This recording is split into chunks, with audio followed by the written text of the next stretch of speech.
तुझे पता है कुछ दिनों से मेरे पास बिल्कुल भी पैसे नहीं थे, फिर मुझे एक रहस्य के बारे में पता चला और अब मेरे पास पैसे की बिल्कुल भी कमी नहीं है। ऐसे कौन सा खजाना हाथ लग गया तुझे, जरा मुझे भी तो बता। बिल्ला और गोपी आपस में बात कर ही रही होती हैं कि तभी वहाँ पर पंडित दयाराम आ जाते हैं। तुम दोनों किस रहस्य की बात कर रहे हो? और तुम दोनों तो चोरी किया करते थे ना? अरे पंडित जी, अब मुझे ऐसी चीज हाथ लगी है कि अब मुझे चोरी करने की बिल्कुल भी जरूरत नहीं है। अब तो मेरे पास सोते सोते घर बैठे पैसे आते हैं। हाँ ए बिल्ला, मुझे भी बताना उस चीज के बारे में। देख यार, मैं तेरा दोस्त हूँ और दोस्त होने के नाते तू तो मुझे बता ही सकता है। अबे चल हट, मैं तुझे उस चीज के बारे में नहीं बता सकता, वरना तू सभी लोगों को उस चीज के बारे में बता देगा। हाँ, इतना कहकर बिल्ला वहाँ से भाग जाता है और गोपी भी उसके पीछे पड़ जाता है। ये दोनों किस चीज की बात कर रहे थे, मुझे पता लगाना ही होगा।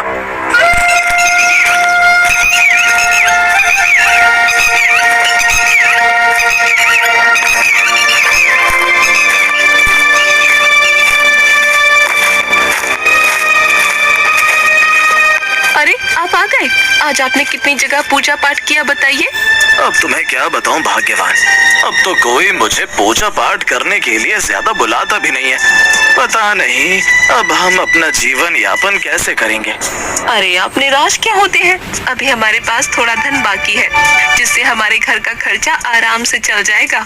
भाग्यवान, हमारे पास जो धन है वो केवल 1 महीने तक ही चल सकता है, फिर उसके बाद हम क्या करेंगे भाग्यवान? तुमने कभी सोचा है? आप ठीक कहते हैं जी, लेकिन आप चिंता मत कीजिए, ऊपर वाला हमको जरूर कोई ना कोई रास्ता दिखाएगा।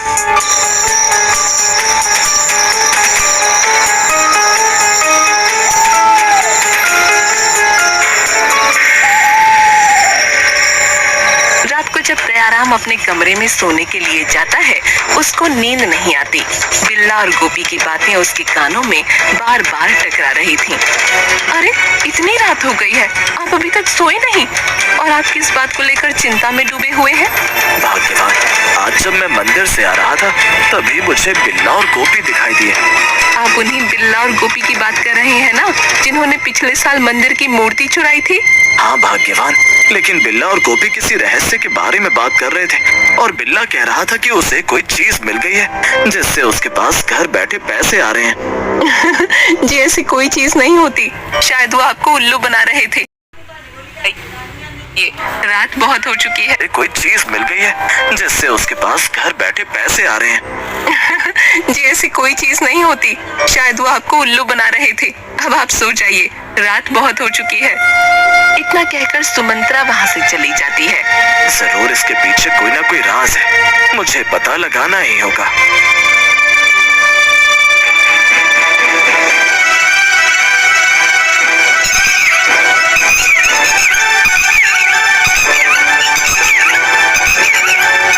अगले दिन पंडित दयाराम मंदिर में पूजा करने जा ही रहा होता है कि तभी उसको फिर से बिल्ला और गोपी आपस में बातें करते दिखाई देते हैं। अरे गोपी, तुझे पता है कल रात को मैंने उस रहस्यमय चीज से 1 पोटली सोना मांगा और उसने मुझे 2 पोटली सोना दे दिया। क्या बात कर रहा है बे, 2 पोटली सोना? अरे तेरे तो मजे ही मजे हैं। भाई बिल्ला, मुझे भी बता देना उस रहस्यमय चीज के बारे में। बिल्ला और गोपी की बातें सुनकर पंडित दयाराम वहाँ आ जाते हैं और उनसे कहते हैं, तुम दोनों किस रहस्य की बात कर रहे हो? मुझे भी उसके बारे में बताओ, वरना मैं तुम्हारी शिकायत दरोगा जी से करूंगा। अरे पंडित जी, आप फिर आ गए और आप छिप छिप कर हमारी बातें सुन रहे थे। पंडित जी, लोगों की बातें सुनना अच्छी बात नहीं है। अरे बिल्ला, तू मुझे उस रहस्य के बारे में नहीं बता सकता तो कम से कम पंडित जी को ही बता दे उस रहस्य के बारे में। अरे अगर मैंने वो रहस्य पंडित जी को बता दिया तो पंडित जी माला माल हो जाएंगे और मैं नहीं चाहता कि पंडित जी मुझसे भी अमीर हो जाएं। अगर मुझे वो रहस्य पता चल गया तो हमारी गरीबी झट से दूर हो जाएगी। मुझे बिल्ला से वो रहस्य पूछना ही होगा। बिल्ला की बातें सुनकर पंडित दयाराम को लालच आ जाता है। अरे बिल्ला बेटा, तू मुझे उस रहस्य के बारे में बता सकता है, मैं उस रहस्य के बारे में किसी को नहीं बताऊंगा। ठीक है पंडित जी, आप इतना कह ही रहे तो मैं आपको वो रहस्य बता ही देता हूँ। हाँ बिल्ला, जल्दी बता, मुझे भी उस रहस्य के बारे में जानना है। तो सुनो, हमारे गाँव में जो शमशान है उसके पास एक कुआं है। वो कुआं एक जादुई कुआं है। उस कुएं से तुम जो भी मांगते हो वो वो कुआं तुम्हें सब दे देता है, लेकिन वो पहले तुमसे कुछ मांग भी सकता है। हाँ, अरे हाँ, वो कुआं मुझसे जो भी मांगेगा मैं उसको देने के लिए तैयार हूँ। लेकिन ध्यान रहे पंडित जी, आपको कुएं के पास रात के समय ही जाना है, वरना कोई चमत्कार नहीं होगा। बिल्ला, तुम्हारा बहुत बहुत शुक्रिया। ठीक है, अब मैं यहाँ से चलता हूँ, मुझे मंदिर के लिए देर हो रही है। इतना कहकर दयाराम वहाँ से चला जाता है। गोपी, लगता है बकरा जाल में फंस गया। तूने एकदम ठीक कहा बिल्ला, अब चल दूसरा बकरा ढूंढने चलते हैं। बिल्ला और गोपी बहुत ही बड़े चोर थे। वो दोनों डाकू प्रीतम सिंह के लिए काम करते थे। उनका सिर्फ एक ही मकसद था, लोगों को अपनी बातों में फंसाकर उनको लूटना।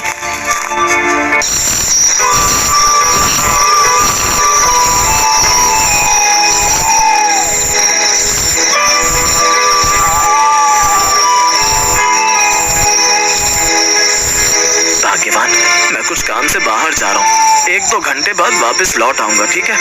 लेकिन आप इतनी रात को कहाँ जा रहे हैं? अरे भाग्यवान, तुम मेरी इतनी चिंता मत किया करो। मैंने तुमसे बोला है ना कि मैं 1-2 घंटे बाद आ जाऊंगा। ठीक है जी, जल्दी आइएगा। और फिर पंडित दयाराम उस कुएं के पास जाने लगता है।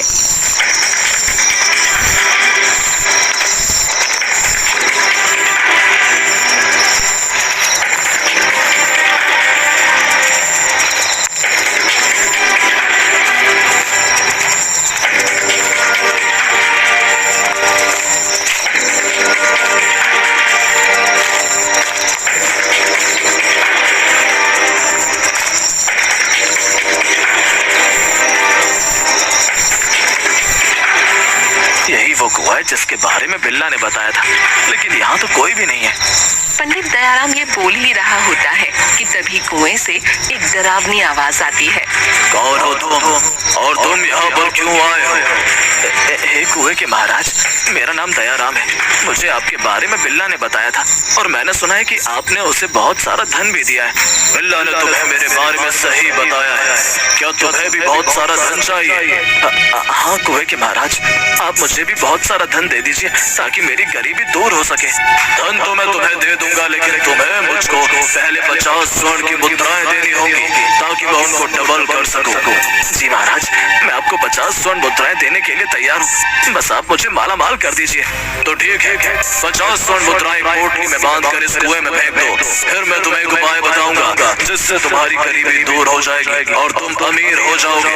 और फिर दयाराम 50 स्वर्ण मुद्राएं उस कुएं में फेंक देता है। अब मुझे क्या करना होगा कुएं के महाराज?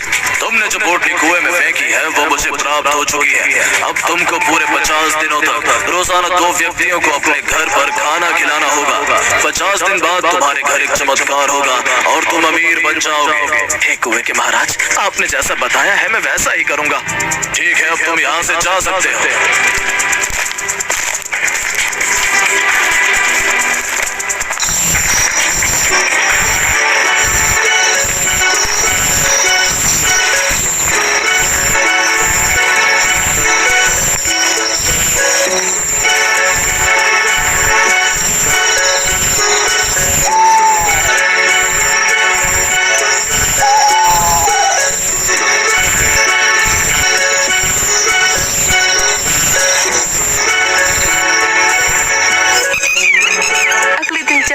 मंदिर जाता है तो वो 2 व्यक्तियों को अपने साथ अपने घर पर भोजन कराने के लिए ले आता है।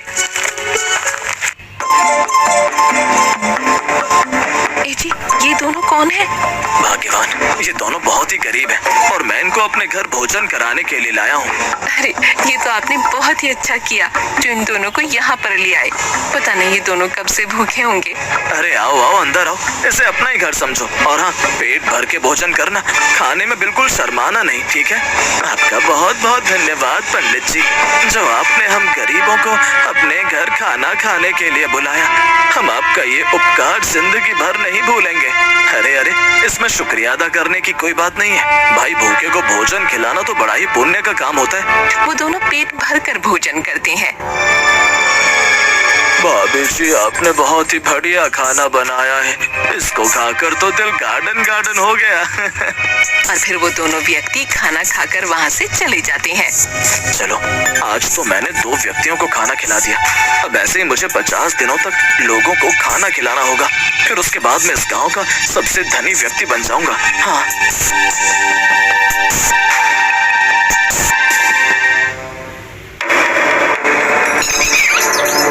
ऐसे ही दयाराम 2 रोज व्यक्तियों को खाना खिलाने लगता है, लेकिन उसकी पत्नी उसकी इन हरकतों से परेशान हो जाती है। और फिर एक दिन, ए जी, आप रोज रोज 2 व्यक्तियों को खाना खिलाने हमारे घर क्यों ले आते हो? उनको खिलाते खिलाते हमारे घर का सारा राशन खत्म होने लगा है। अरे भाग्यवान, तुम जानती नहीं हो, हमारे गांव जादुई कुआं है और वो कुआं लोगों को अमीर बनाता है। और उस कुएं ने ही मुझे लोगों को खाना खिलाने के लिए कहा है। 50 दिन बाद हम अमीर हो जाएंगे। हाँ। ये आप क्या कह रहे हैं जी? ऐसा कुछ भी नहीं होता। शायद ये आपका भ्रम है। अगर आप ऐसे ही लोगों को खाना खिलाते रहेंगे तो किसी दिन हमारे ही खाने के लाले पड़ जाएंगे। सुमंत्रा की ये बात सुनकर पंडित दयाराम को गुस्सा आ जाता है। तुम चुप रहो और जाकर अपना काम करो। मुझे मत सिखाओ कि मुझे क्या करना है और क्या नहीं। आपको जो करना है आप कीजिए। मैं तो तंग आ गई हूँ आपसे।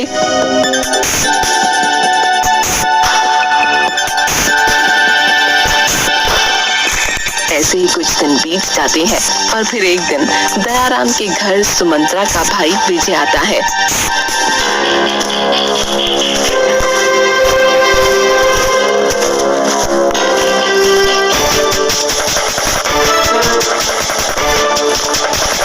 और मेरी बहना कैसी हो तुम? अरे विजय, तू यहाँ कब आया? बाहर क्यों खड़ा है? अंदर आना। अरे दीदी, जीजा जी कहीं दिखाई नहीं दे रहे, आखिर कहाँ गए हैं? अब तुझे क्या बताऊं विजय, लगता है तेरे जीजा जी सठिया गए हैं। मैं तो तंग आ गई हूँ उनसे। क्या जीजा जी सठिया गए? लेकिन कैसे? एक दिन जब तेरे जीजा जी मंदिर जा रहे थे तब उनको बिल्ला नाम का एक व्यक्ति मिला। उसने तेरे जीजा जी को एक जादुई कुएं के रहस्य के बारे में बताया और कहा कि उस कुएं से जो भी मांगो वो मिल जाता है। फिर आगे क्या हुआ दीदी? फिर तेरे जीजा जी उस कुएं के पास गए और उस कुएं ने उनसे कहा कि वो 50 दिन तक 2 व्यक्तियों को खाना खिलाएंगे, जिससे उनकी गरीबी दूर हो जाएगी। और तेरे जीजा जी रोज 2 लोगों को पकड़ कर ले आते हैं खाना खिलाने के लिए। अब तू ही बता मैं क्या करूं? जरूर उस कुएं में कोई ना कोई राज छिपा है, मुझे जल्दी पता लगाना होगा। तेरे जीजा जी 2 लोगों को लेकर आते ही होंगे। अब फिर से मुझे उनको खाना खिलाना पड़ेगा। अगर हम ऐसे ही रोज खाना खिलाते रहे तो एक दिन हमारे पास ही खाने को कुछ न बचेगा। दीदी तुम उसकी चिंता मत करो, मेरे पास इससे पीछा छुड़ाने के लिए एक तरकीब है। कैसी तरकीब विजय? जरा मुझे भी तो बता। रहे तो एक दिन हमारे पास ही खाने को कुछ न बचेगा। दीदी तुम उसकी चिंता मत करो, मेरे पास इससे पीछा छुड़ाने के लिए एक तरकीब है। कैसी तरकीब विजय? जरा मुझे भी तो बता। अरे वाह, ये तो बहुत ही अच्छी तरकीब बताई तूने। सुमंत्रा ये कह ही रही होती है कि तभी वहाँ पर दयाराम 2 लोगों को लेकर आ पहुँचता है। भाग्यवान, अरे ओ भाग्यवान कहाँ हो? जरा इधर तो आओ, इन दोनों व्यक्तियों के लिए जल्दी से खाना बना दो, इनको बहुत तेज भूख लग रही है। अरे आप आ गए, मेरा भाई विजय आया है, आप उससे मिल लीजिए, तब तक मैं इन दोनों के लिए खाना बना देती हूँ। फिर दयाराम विजय से मिलने उसके कमरे में चला जाता है और फिर सुमंत्रा एक तलवार की पूजा करने लगती है। अरे भाई, औरत इस तलवार की पूजा क्यों कर रही है? हाँ भाई, ये तो मुझे भी समझ नहीं आ रहा है। आप इस औरत से पूछते हैं कि ये तलवार की पूजा क्यों कर रही है? अरे बाबू जी, आप इस तलवार की पूजा क्यों कर रही है? अरे भैया जी, हमारे घर पर जो भी खाना खाने आता है तो मेरे पति उनको इस तलवार से उनकी गर्दन काट देते हैं और पीछे नाले में फेंक देते हैं ताकि उनको शांति मिल सके। सुमंत्रा की बात सुनकर वो दोनों बहुत ज्यादा डर जाते हैं। अरे भाई, तभी मैं सोचूं कि इस पंडित ने हमें खाने पर क्यों बुलाया है। हाँ भाई, हमें जल्दी से यहाँ से निकलना होगा वरना पंडित आज हमारी भी गर्दन उड़ा देगा। अरे भागो रे। इतना कहकर वो दोनों वहाँ से 9-11 हो जाते हैं। अरे भाग्यवान, वो दोनों व्यक्ति कहाँ गए? क्या तुमने उन्हें खाना खिला दिया? नहीं जी, वो मुझसे ये तलवार मांग रहे थे तो मैंने उन्हें ये तलवार देने से मना कर दिया और वो दोनों यहाँ से चले गए। क्या वो दोनों चले गए? अरे भाग्यवान, तुमको ये तलवार उनको दे देनी चाहिए थी, हम दूसरी तलवार ले लेते। अब ये तलवार मुझे दो, मैं उनको देकर आता हूँ। वो तलवार दे देती है और दयाराम वो तलवार लेकर उनके पीछे चला जाता है।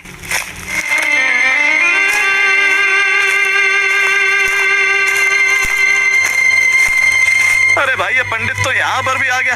अरे भाग, नहीं तो आज ही हमें मार डालेगा।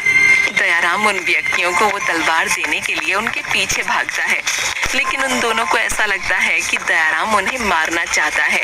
अरे ओ भाई, कहाँ भाग रहे हो? ये तलवार तो लेते जाओ। अरे भाई और तेज भाग, लगता है आज ये पंडित हमें नहीं छोड़ेगा। अरे वाह विजय, तेरी तरकीब तो काम कर गई। हाँ लेकिन दीदी, अभी भी मामला सही नहीं हुआ है। हमें उस रहस्यमय कुएं के बारे में पता लगाना ही होगा। लेकिन दीदी, वो कुआं है कहाँ? विजय, वो कुआं हमारे गांव में शमशान के पास है। सुमंत्रा और विजय आपस में बात कर ही रहे होते हैं कि तभी वहाँ पर दयाराम आ जाता।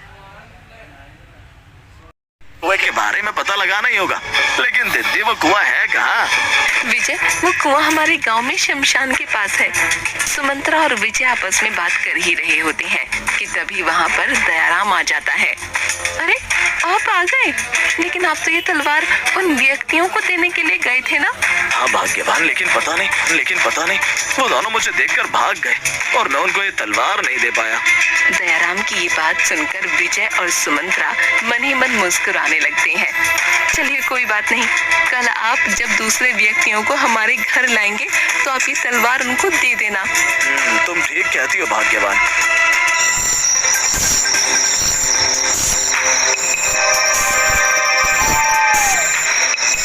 रात को जब सब सो जाते हैं तब विजय अपने आप से कहता है, यही सही मौका उस कुएं के पास जाने का। मुझे उस कुएं के पास जाना होगा और पता लगाना होगा कि आखिर माजरा क्या है।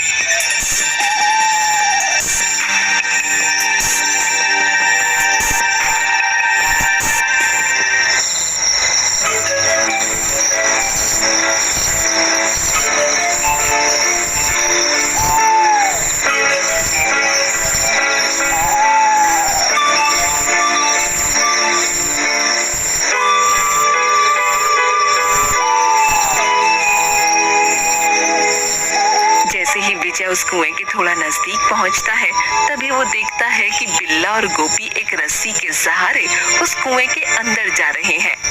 अरे ये दोनों इतनी रात को इस कुएं के अंदर क्यों जा रहे हैं? जरूर इस कुएं के अंदर कुछ है। मुझे भी इस कुएं के अंदर जाना होगा। जैसे ही विजय उस कुएं के अंदर जाने लगता है कि तभी उसको एक सुरंग दिखाई देती है और सुरंग के अंदर बिल्ला और गोपी जा रहे थे।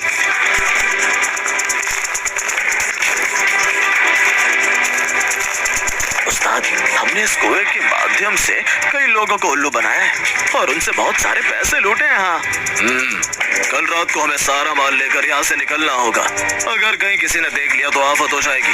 अरे उस्ताद, आप तो कहाँ कहीं डर रहे हैं। किसी ने कल्पना भी नहीं करी होगी कि इस कुएं के अंदर एक गुप्त कमरा है। और तभी छिपकर विजय उन तीनों की बातें सुन लेता है। तो ये मांझ रहे, मुझे खबर जल्दी दरोगा जी को बतानी होगी, वरना ये तीनों कल तक यहाँ से भाग जाएंगे।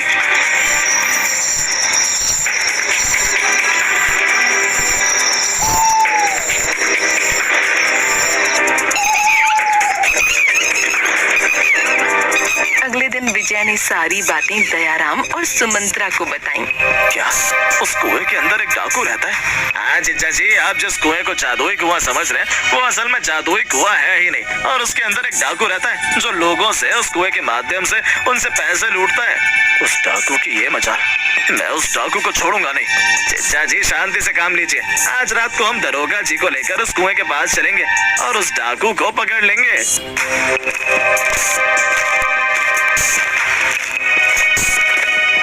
और फिर दयाराम और विजय पुलिस स्टेशन जाते हैं और दरोगा जी को कुएं वाली सारी बात बताते हैं।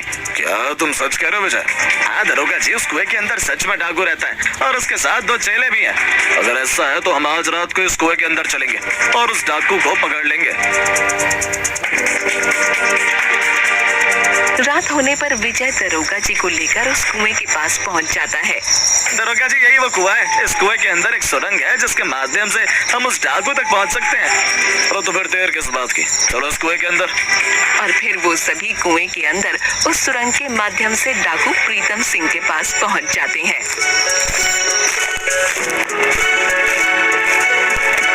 अरे बिल्ला और गोपी, जल्दी से इन सारे रुपयों को इस बोरे में डालो।